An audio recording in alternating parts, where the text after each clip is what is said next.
नमस्कार मित्रांनो, तर सध्या आपण आलेलो आहोत वायंगवडे या गावामध्ये। सिंधुदुर्ग जिल्ह्यातील मालवण तालुक्यातील वायंगवडे हे गाव आहे। तर येथे आपण बाप्पाचं दर्शन घेण्यासाठी आलेलो आहोत। तर आपण सध्या आलेलो आहोत अशोक सुद्रिक यांच्या घरी बाप्पाचं दर्शन घ्यायला।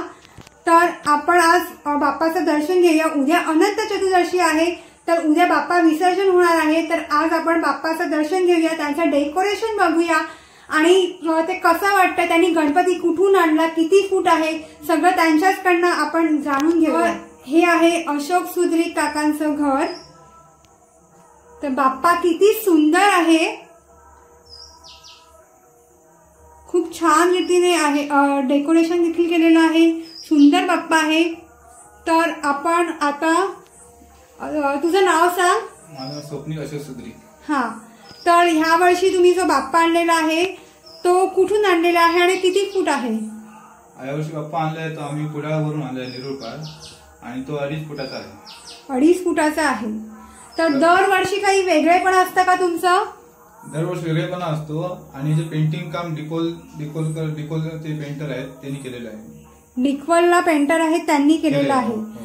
तर ह्या वर्षी जे आहे तुमची कल्पना असते त्यामागे की ते स्वतःच करतात असं आहे? गणपती चॉईस आम्ही करतो आणि पेंटिंग काम ते करतात पेंटर। अच्छा, पण ह्या वर्षी हा बाप्पा आणायचा असं काही डोक्यामध्ये कल्पना होती? काय आले डोक्यामध्ये, विचार आले होते की ह्या वर्षी आपण असाच बाप्पा आणायचा किंवा काही?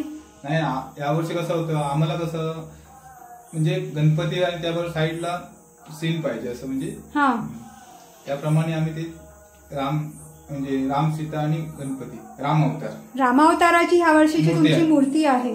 तर ह्या वर्षीची यांची रामावताराची मूर्ती आहे। हे बघा, खूप छान रीतीने हे त्यांनी मूर्ती आणलेली आहे। तर त्यांच्या डोक्यात ह्या वर्षी रामावताराची मूर्ती आणावी असं त्यांच्या डोक्यात कल्पना होती, त्याप्रमाणे त्यांनी मूर्ती आणलेली आहे। 2.5 फुटाची मूर्ती, अतिशय देखणी मूर्ती आहे ही, खूप छान आहे।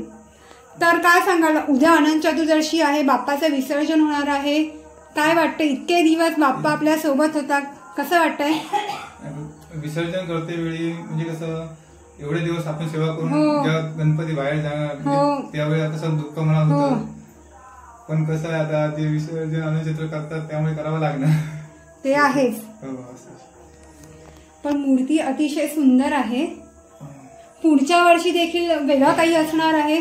पुढच्या वर्षी सुद्धा असं म्हणजे गणपती आणि अदर असं म्हणजे सीन वगैरे। अच्छा, असंच आणायचं ठरलेलं आहे। अच्छा, तर मित्रांनो ही मूर्ती अतिशय देखणी आहे। तुम्हाला सुद्धा अशी मूर्ती आणायची असेल किंवा तुमच्या डोक्यात देखील काही वेगळ्या कल्पना असतील तर त्या देखील तुम्ही वापरू शकता, त्याप्रमाणे तुम्ही मूर्ती आणू शकता आणि बाप्पाला तुमच्या घरी विराजमान करू शकता। आता ह्या वर्षी तर नाही, तर आपण पुढच्या वर्षी जेव्हा तुम्ही बाप्पा तुमच्या घरी आणणार त्यावेळेला वेगवेगळ्या कल्पना डोक्यात आणून तुम्ही बाप्पाला तुमच्या घरी आणू शकता, वेगवेगळ्या कल्पना घेऊन तुम्ही डेकोरेशन करू शकता।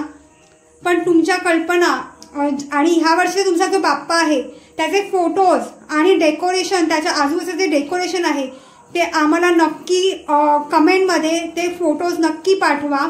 आणि ह्या बाप्पाबद्दल, तर स्वप्नीलाच्या घरी आपण आलेला आहोत, तर हा जो बाप्पा आहे त्यांचा, त्याबद्दल तो बाप्पा तुम्हाला कसा वाटला, त्यांनी जे राम सीतेचं जर मूर्ती आणलेली आहे त्या अवताराची, रामावताराची जी मूर्ती आणलेली ती कशी वाटली, आणि ते तुम्हाला नक्की आम्हाला कळवा, तुमची प्रतिक्रिया आमच्यावर नक्की पोहोचवा।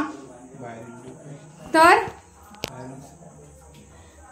तुमची प्रतिक्रिया आमच्यावर नक्की पोहोचवा, आणि तुम्हाला अजून काही वाटत असेल, तुमच्या काही कल्पना असतील, आयडिया असतील तर त्या देखील आमच्याबरोबर नक्की पोहोचवा।